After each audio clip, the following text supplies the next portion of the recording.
This is The Dash. Without a home, I'm Trey Gamage, and I'm glad you decided to listen today. Someone who's become a very good friend of mine, Dawson, is joining me, and his story is one that's off the charts. Just 6 years ago, Joel was homeless. He fell upon some bad times and was contemplating suicide, had nothing left, only living off of his basic survival needs. But it was at the point when he got low enough that he decided it was time to change, and he walks us through that mindset of what it's like to be there and how to get out. And the way that he got out was by starting an insurance company out of a crack hotel in Louisiana. He was able to take his company from that one hotel to 11 different parishes or counties in the Louisiana area, and was so content on never going back and designing the life that he was going to live that he decided to only surround himself with positive people. Joel is also one of the top 20 speakers in the world, and today he uses his business as a way to help companies pitch their business to other investors, to other people interested in their companies. So there's a lot of takeaways from this, and it's a conversation I've never had before, and honestly, it's one of the most impactful conversations that I've had with a person ever in my life. So I hope that you enjoy this conversation and can take the time to really dissect the information. You can find the top takeaways, quotes, and side notes at treygamage.com/podcast. Hope you enjoy the show. This is The Dash.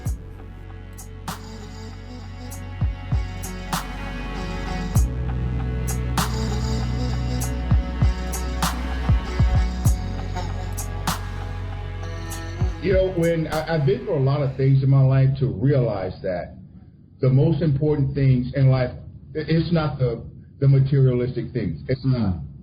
It's the people that you surround yourself with. It's the relationships that you form. Okay. The sad part about living in 2017 is social media has made it so easy to get in confrontations. And people just part ways. People that have been friends for years. That's very true. Wow. It's very true. But it's not about that. You don't always have to be right. You're not going to always be wrong. It's about the relationship. That's real. What kind of relationships do you keep in the people around you? Positive relationships. Positive relationships. Positive relationships. We know that we have people that have toxic views in our own lives, and we control that. We allow these people into our life, maybe because we've known them for so long, or maybe because they're our own family. But we do know that we have toxic people in our lives, and that affects you. Now, I don't know if you know my whole story or not, but 6 years ago, I was homeless. Wow. I lived on the street contemplating suicide. That's what my book is about, The Puddle That Never Died. One thing that I found out by living on the streets, now mind you, when you're on the streets, there's no social media. People don't have cell phones. Okay? And it was a total paradigm shift for me for two reasons. The people that I just knew my friends weren't. They were not. I can tell you about times where people that I used to hang out with would not let me sleep on that porch in the rain. Wow. The people that you think would not help you, or that I thought would just no way would help me, did. Wow. Can we get into that story some more? Puddle is one of the pieces that I didn't have a chance, that I did not go into enough detail on. Can you talk about Puddle? How did you get to be in the place without a home? Well, I tell you one thing, it wasn't a career choice. It wasn't a career choice, I tell you that. It's a long story, but it wasn't one thing that happened. It was a string of events. But just like I say in the book, it was bad choices, bad karma, and good old-fashioned bad luck, all wrapped up together. So we're gonna have to go out and get Puddle. Yeah, that's a must-read book. We might turn that one into a movie. This summer before the World Championship, I had and matter of fact, in November. So the summer before the World Championship, I had a chance to live in Charleston for 6 weeks. I was about a block away from King Street. That's where I'm at right now.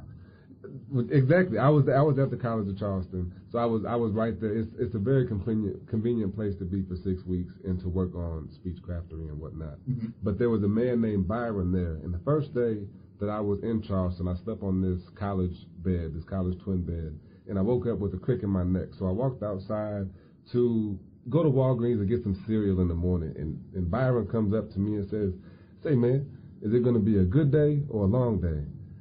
And that one question right there from a man, I could tell he was homeless. He had a large shirt on. He did have a bike, so I think he had some friends he was staying with, but you could tell he didn't have a job, he didn't have a home. But for him to ask me if I was going to have a good day or a long day, I had no choice but to cheer up. And going along with that, in November I had a chance to work with the Civic Education Project, which is a service learning group out of Northwestern that this time we took suburban youth and we allowed them to hear from the Chicago Homeless Coalition. And so a lot of people are misconstrued on the conception of people without homes and that they're drug addicts or that they're beat or that they're just horrible people, and that's not the case.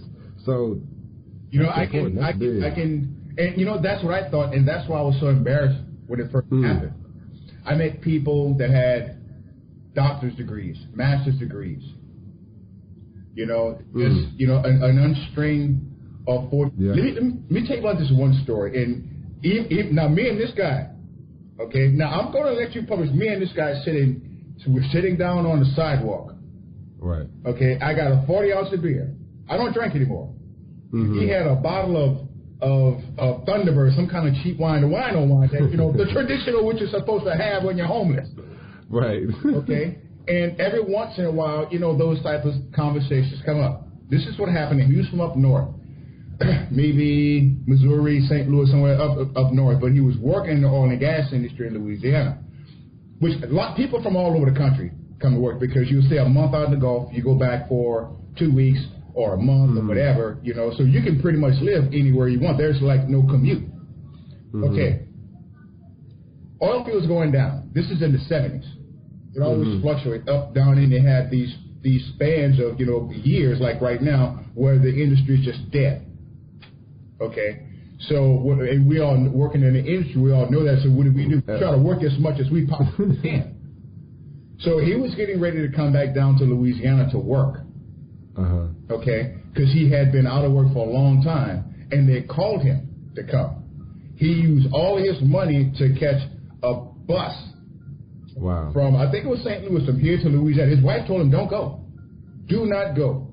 If you leave, we're getting a divorce." Now, he was married with a young little girl.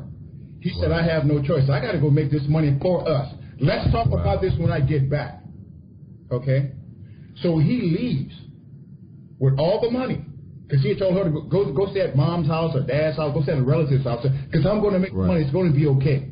He gets all the way down here to Louisiana, and they fired him.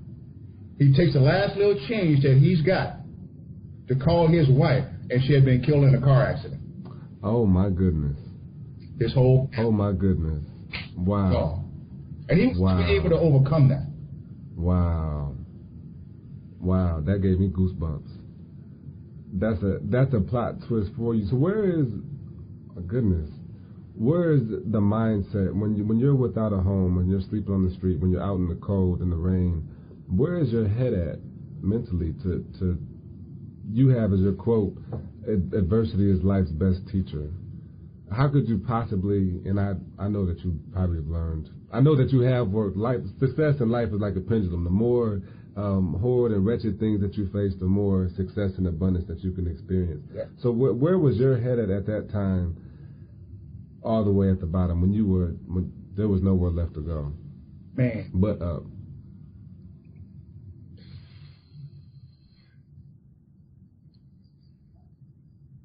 Trey, some people talk about losing hope, but if you've never been in that situation, you have no idea what that means. To wake up with a crick in your neck and that be your only problem, or to get fired from a job and that's your only problem, or to not have money and that's your only problem. You don't know what down and out is like. Down and out is like, what happens is you basically go back to an animalistic mode. Wow. Surviving. Yeah. And it is not something that you make a conscious decision to do. That's subconscious. I'm a big believer in Maslow's hierarchy of needs. Wow. Okay, your physiological needs, social needs, love and belonging, self-esteem, and all those type of things. When you strip all of those things away, all of those layers away, when you take away the family, you take away the security, you take away the self-esteem, you take away the food and the water and the shelter, at that point, you're just like an animal. Your body and your instincts are going to be that, it's going to resemble that of an animal. You're not going to care if people like you or not. The only thing you're going to be concerned about is getting something to eat and some shelter. That's it. That's as far as your mind will go. Your mind will not allow you to think and say, "Oh, I'm sad, or I'm having a bad day." No, you're thinking about where's that next meal at? How can I get that next meal? When I say get that next meal, I don't necessarily mean pay for it. So, wow. How many items? Sometimes I'll see people. I do know some people that don't have a home, but they have a place to stay. They have a cousin, or I didn't have any of that.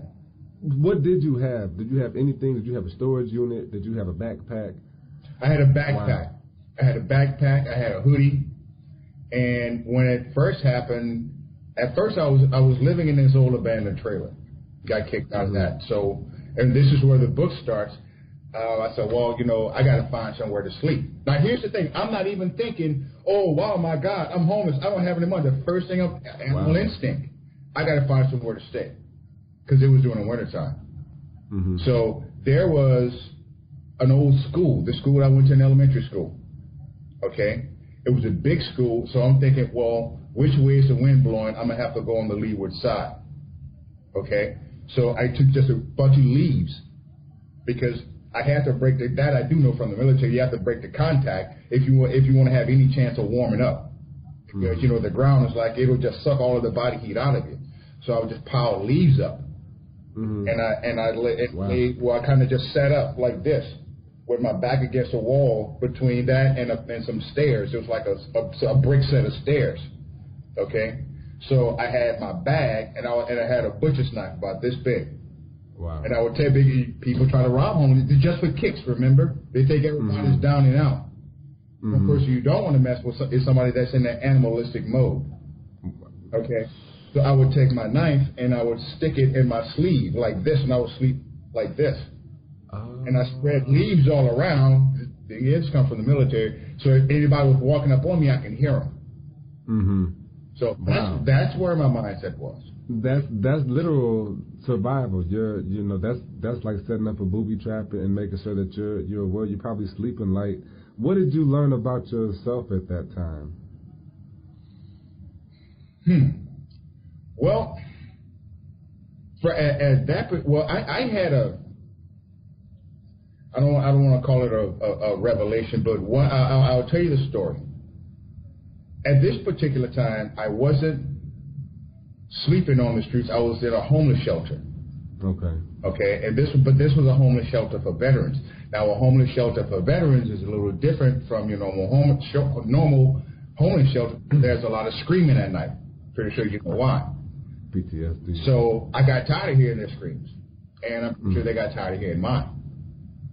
So what I would do is I would sleep during the day, just kind of walk around at night. One particular night, it was like maybe 2 or 3 o'clock in the morning. I'm on my way back to the shelter, and it started to rain. And there was this abandoned building that had this awning on it. So I just kind of stood under the awning until it finished raining. And it was at that moment that I just happened to look. It was an old department store. And I looked back, and I saw myself clearly for the first time. I had been in a bath in probably about 2 weeks. Hair was all over I can't say all over because I don't grow much hair. But it was just real scraggly looking, just a mess. And I asked myself, I said, how did I get here? What did I do so wrong to deserve this? I wasn't a bad kid. Served my country, never been in trouble. Why me? What did I do? Right. So now it stopped raining, but I just kind of sat there and I sat on the sidewalk, just thinking. And for the first time, I started praying. I looked up to the heaven and I said, God, I can't continue to live my life like this, and I need your help. I need you to send me a sign that you're going to help me. Well, as I said that, there was a truck coming. And that truck hit a puddle of water. Water, mud, gravel. I said, that's it. That's it. It's over. Wow. That was the moment when you decided to get out? No. That was the moment that I said, I'm going to end it myself.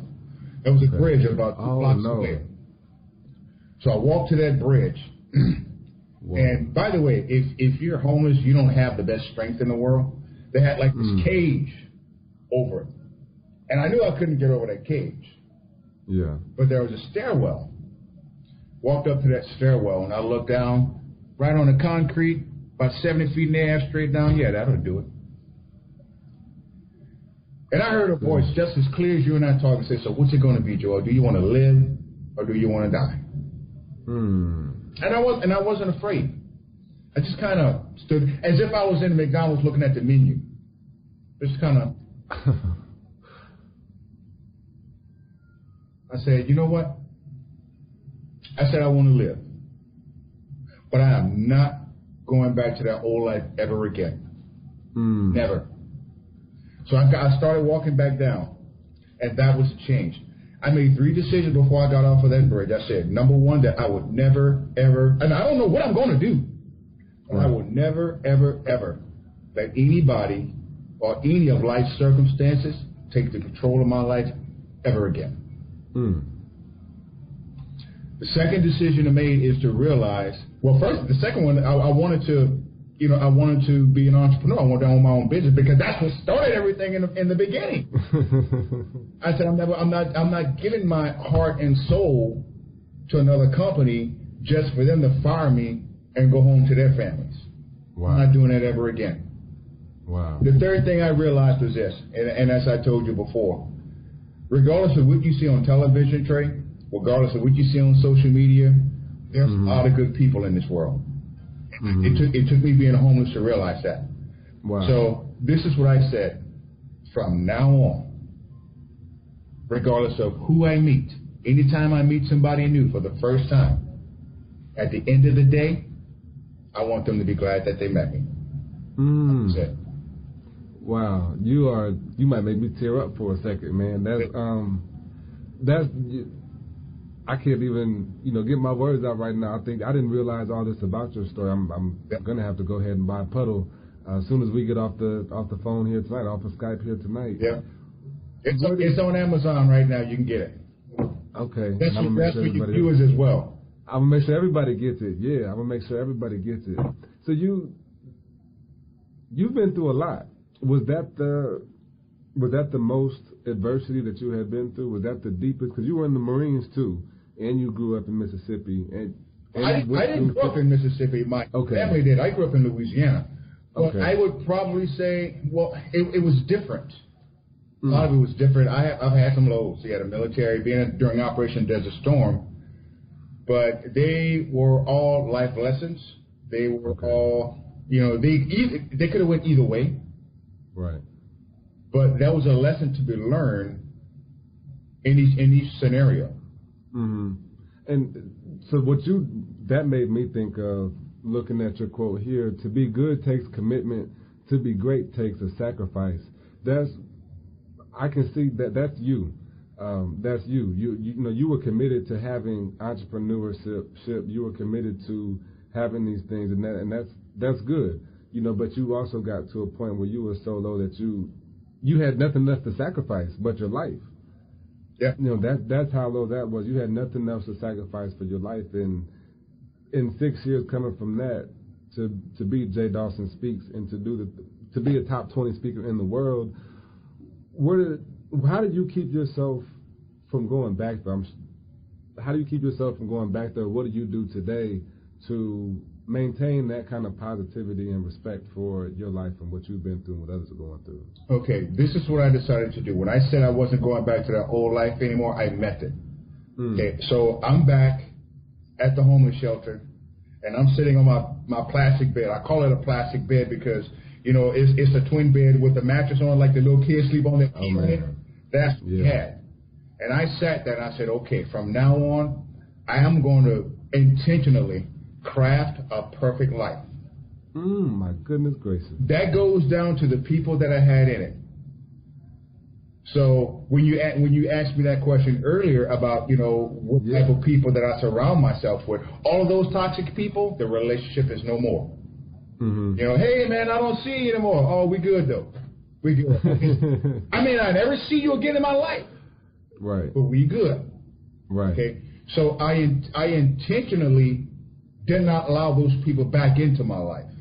Okay. Okay. So when it came to that circle of influence, I didn't just take what the relationship that was kind of handed to me, so to speak. Just happenstance, just meet somebody because I'm at this place. I didn't do that. I was very selective about my inner circle. And you had to be positive, my friend. No more toxic attitude. That was one of them. Number two is, I started the insurance company. I started selling insurance. This is what I did. I moved out of that homeless shelter into a crack hotel. That's where I started my business from. And I expanded it from that crack hotel to 11 parishes or counties in the state of Louisiana. You said crack. Yes, I did say crack, yes. Like the part of cocaine, right. Crack. Yeah, a crack house, a crack hotel. Wow. And then took it to 11 parishes and wow. Yeah. In Louisiana. Yeah. So you as far as, how did I do it, or, the answer to that question, I was so afraid of going back there once I felt myself kind of out of the woods. Okay? Because after that crack house, my daughter, I was sleeping on her sofa. From there, I moved into an apartment.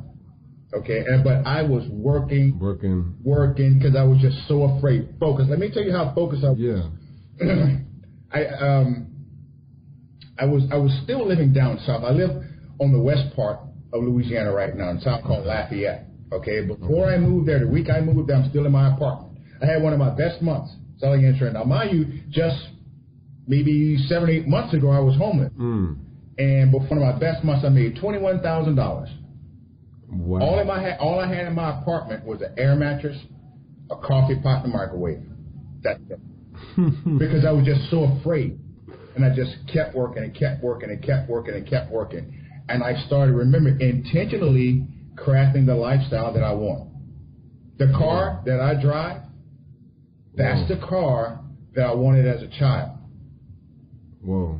The house that I live in is a house I didn't have when I was a child. That's what I mean by intentionally crafting your own lifestyle the way that you want it versus just dealing with the things that come towards you. Right. So do I have to be a Marine and to be homeless and to hit all these lows in order to create and craft my life? No. I hope it never happens to you. Well, I'm being kind of facetious with that. So because those are ideas I've heard that before on crafting your life. So I have a notebook. I have journals, 2 or 3 of them filled up now. I wasn't consistent.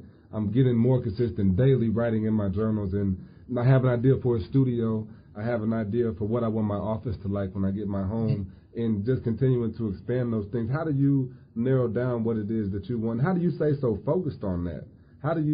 What can I do if I haven't been through these things and I haven't lost everything? What do I do, or what do you do now to keep that same drive? Okay, I got to answer this 2 different ways. I'm going to tell you why it happened for me and why you don't. One of the best books I've ever read over the last couple of years was a book by Vikas Jingra. He was, I think, 2007 or 2008 world champion. He wrote a book called Emote. Okay, it's a book on emotions and how we as human beings, how we react to certain emotions. Okay. Now, there's 6 core emotions: happiness, sadness, fear, anger, disgust, and surprise. These are the core emotions. There's a lot of different variations. Women have 1 million different variations. Okay. Sorry, ladies. But what happens is, anytime you're in a deep emotion, it causes 2 things to happen.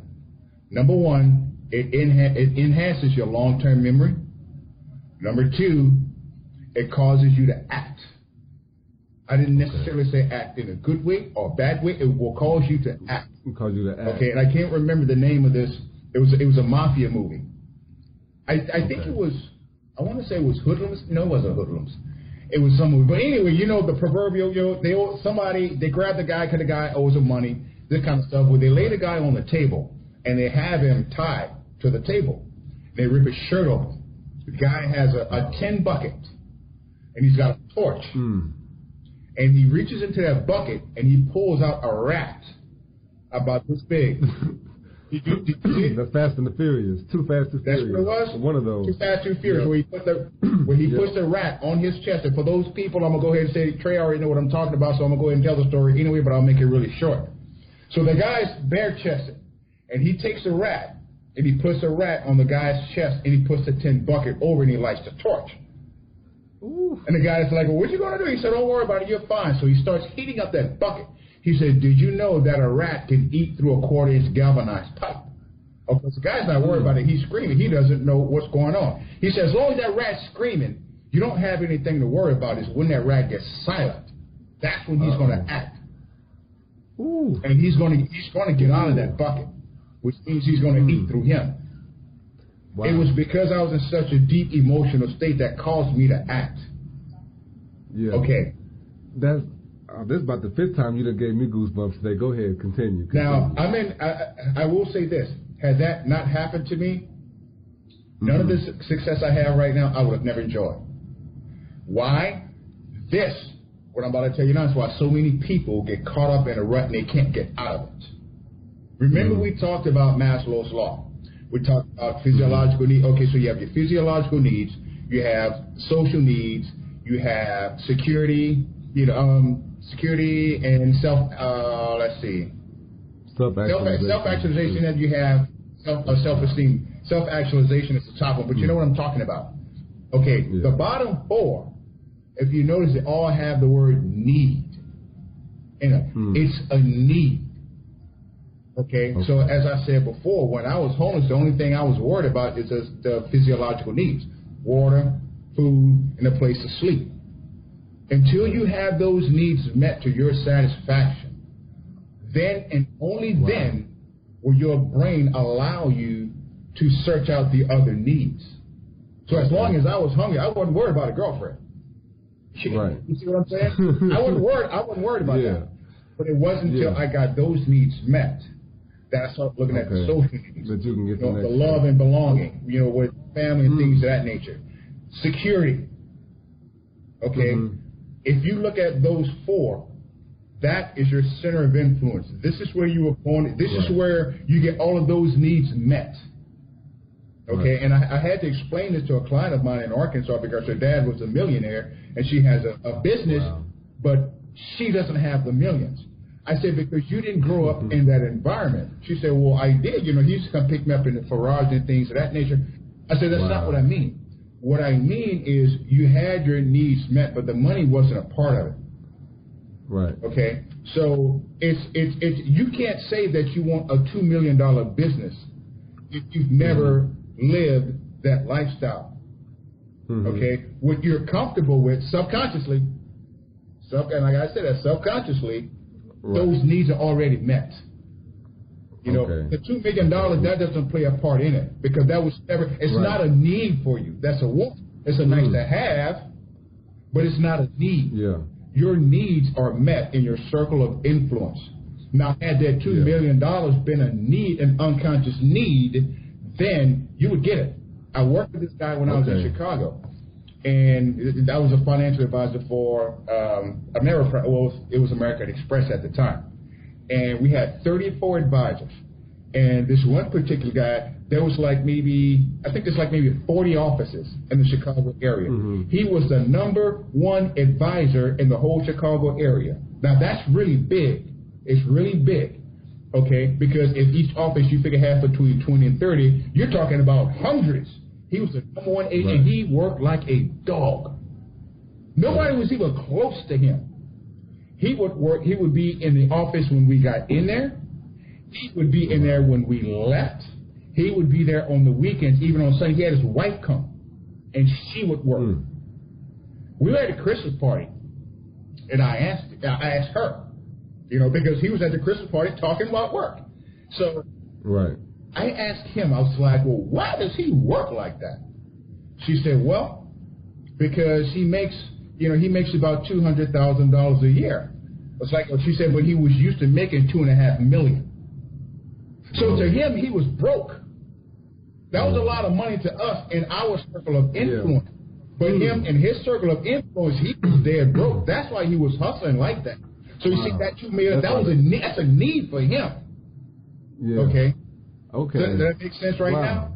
That makes up that opens up different kind of cuts. So before, and I'll go to something that we both can relate to. Before the World Championship of Public Speaking, it was hard to see myself as a world-class speaker. It didn't make sense to say that. But since that's the company I keep now, that's the company, that's the people I communicate with, the people I talk to have their own, yourself, Josephine, Dan Martin, everybody is they have their company and their influence. So it makes me, my point right now and what I hear Tony Robbins or the people I listen to stay motivated, you have to leverage your why or leverage your purpose. So you have to, in order to change, in order to act, like you say, in order for me to really shift my focus and constantly stay on this path, I have to gain leverage on that situation. And it has to hurt bad enough for me to have to follow through on what I want. And if it doesn't hurt bad enough, then I won't have it. And exactly. And I'm going to tell you how to do it.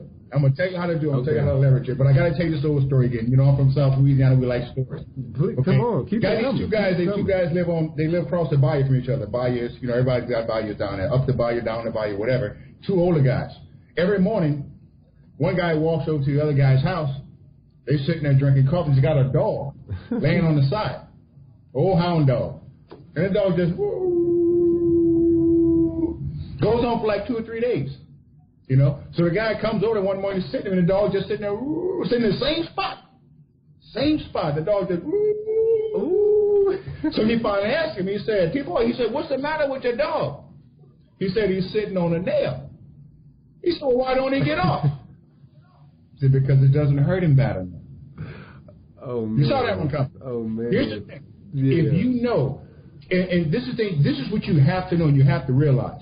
If you want to make $1 million, I'm just throwing a figure out there, or if you want to be a world champion or whatever is your end goal in life. Or a great mother, or a great mother, brother. great father. Whatever. Okay? You have to realize that, number one, it's not in your circle. It's not in your comfort zone. You know why? Because you'd have found it already. It's not there. You have to realize that you have to go outside of it. You have to go outside your comfort zone in anything outside your circle of influence. That means, since we were talking about competing, now we're talking about competing on the world stage versus in your club. Because if you want to be one of the best speakers, guess what? They're not in your club. Yeah. Okay? So you have to get outside of that, and you have to start finding like-minded people that are just like you. What's going to happen? You're going to find that that's going to become a need instead of a want. Okay. And when it becomes a need instead of a want, you will satisfy it. Plain and simple, you will satisfy it. Come on, Joel. Come on. You about to get me going. Please keep going, because it's a great thing, because people find every excuse not to. I'm just too comfortable, or I'm not willing, is what I heard the other day at Toastmasters. Somebody said either I'm not comfortable, or I'm too comfortable, or I'm not willing to change. It's one of those two things. And so even myself, one of my students, matter of fact, a couple months ago said that he wanted to run for office. I said, what office? And he was hesitant to say president. I said, now look, you're 18 years old. You have 20 years before you can even run. There's nobody better suited to be the president than you right now. The best place would be for you to start is just to figure out, what you want to be, the president. Surround yourself by presidents. Pick up a biography of your favorite. You got it. And just so for people, and you brought that answer out, because I was like, man, how do you start, Joel? How do you start? And it's going to the absolute square minimum tip. Like, who does something that I enjoy watching, that I like doing? Who does that, and how did they get started? Just looking at what they do. Is that something that you did? When it comes to what? Speaking? Or? So when you came out of, when you were done being homeless, if that's what you say, I don't know if that would be the correct way to term that. You started your insurance business. How long did you have that before you transitioned to full-time speaking? Not long. Well, about 2 years. I didn't take speaking seriously. I didn't really take that serious until after that first loss that I told you about, when I decided that I wanted to basically, this is something I wanted to do, because before it was all about me. It was all about me. It wasn't about you. It was about me. It was about the trophy. You know, and I realized that, you know, that's not what life is all about. It's not. Yeah. So what I did, she's no longer, she relocated to Florida, but she became my mentor very early, right after that. And, you know, she was already a DTM. She was already a professional speaker. So I went from, you know, a small mindset to living in her world, so to speak. And I knew that's what I needed, to live in her world, because her expectations were different than mine. Yeah. You know, my expectations were, you know, getting speaking engagement just so I'd go talk to you. But she getting paid $8,000 per gig. Woo! Woo! When she told me that, that's what I said. Woo! So as you can see, that changed. And the more I hung around her, now here's the thing, I did it deliberately because we lived 2.5 hours away, and I drove because I wanted her in my circle. I wanted to. You have to have their presence, know, like, and trust, be around. Exactly, because as long as I was in my circle, getting my needs met, that's a nice to have. It is, right. But when I got her circle, that became a need. And the only way that I was going to get there, and this is what she told me, she said, you have to start speaking, you have to get good at it. I said, done. Okay. Done. Yeah, and you are very good at it. But this is what I did. I got a camera. I didn't have any furniture in my living room because I had moved there. I just moved. So my living room was my stage. I had a video camera on this side. I had a video camera on that side. And on my wall, they're still there for sentimental reasons. I had pieces of paper that was, you know, they just taped up speaking notes, you know, don't pace, eye contact, you know, watch your body, things of that nature. And that's what I did, because I became committed to be getting good. Why? Because I wanted an $8,000 check. Wow. That's why. You wanted it that bad. Yes. I'm inching myself for that. And one of the things that I like to do, and what helped me try to say, like, I like to say, try and stay ahead of the curve. So I started asking my dad about taxes when I was 17, and I talked to people about relationships. How do you stay married? I just want to ask the questions before I get faced with the situation myself. So that's learning from you in that perspective goes a long way to helping me pick up those things going forward. In Toastmasters, so I knew I wanted to be a speaker and still didn't take it seriously, not because I didn't want to, but I didn't know how to. So preparing for my club meetings, I had 2 weeks between each meeting, but I would take 1 week to prepare, and really it would be an outline, and then softly put it together over the next 4 or 5 days. But as we got into competition, it started with 900 words and finished with like 700 words. And my first speech to my fourth, completely different speech. And then I worked, like the summer, I probably completed at least 100 hours of training from past world championships. And I just, from Darren Hardy to Lance Miller to just so much stuff, I figured out how to write better. I figured out how to edit. I figured out so much stuff. And then when we got to the world championship, I didn't have to win to have the reward. Yes. Yes. I learned so much in that process. Like now I know how to take my time to write a speech, and I know that when I write a speech, it's not done.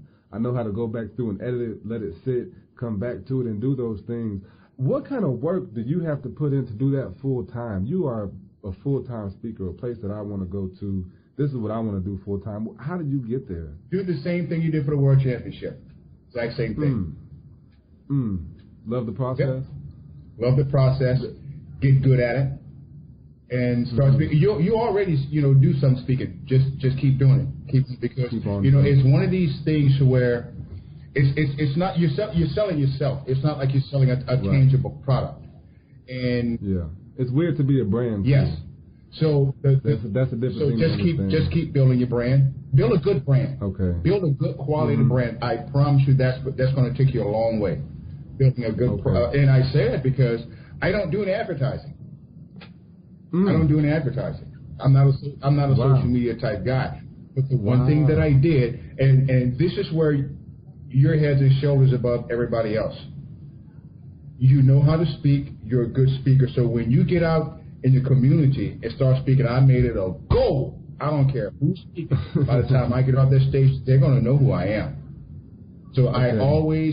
I focus on wowing the audience, give them that wow effect. Really give them something to take home in the box with them. Exactly. And your speaking engagement is going to come right after that. And when I say right after that, I mean like right after you walk right off the stage.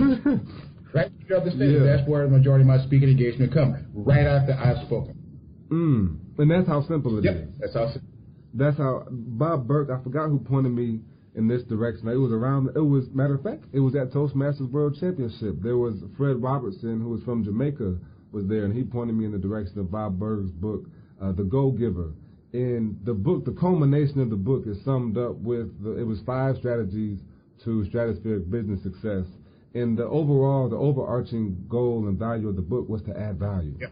And you do that by adding yourself, by giving more than 50%. You know, it's not saying, okay, let's make sure that me and you split this just right down the middle. I'm going to do my part to give you more. Right. And I want you to feel every time that we interact, it's a genuine, it's an authentic conversation. It's not anything extra than that. I just want to add value and receive value too, because that's a part of it. You can't only give and not receive. So it's adding value. Is that a thing that obviously that's a thing that you do in your business? Why training salespeople how to pitch themselves? Why do it? Yeah, why is that your niche? That's a good niche, and I like it. Because that came to me. This is one thing you can't do, and this is where a lot of people fail in business, just in general. Mm-hmm. When I first started, okay, I am going to be a professional speaker. I am going to speak and train on nonverbal communication. I loved it. But it's not about what I love. Okay? Yeah.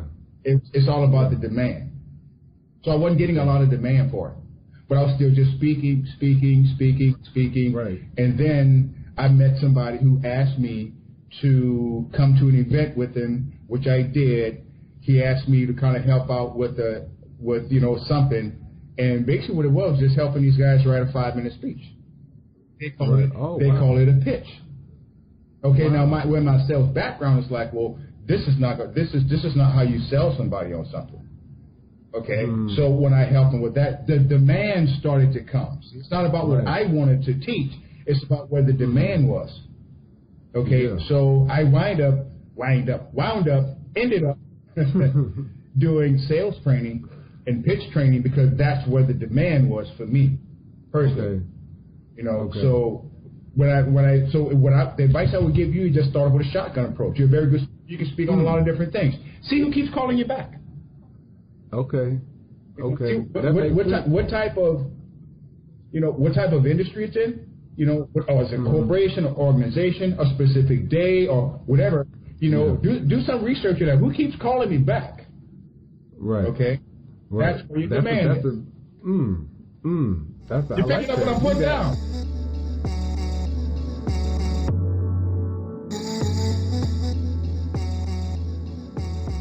There's a lot to pick up from what you put down, and I hope that you've got the time to look at the top takeaways, quotes, and side notes at TreyGamage.com/podcast, because there's so much to take away from here. The perspectives of the world are just so vast and so long, and there's so many ways to find a reason to complain. But when you hear a story like Joel's, if you hear or see and feel and talk to the people that have been through something, including yourself, you're able to look at the world a little bit different.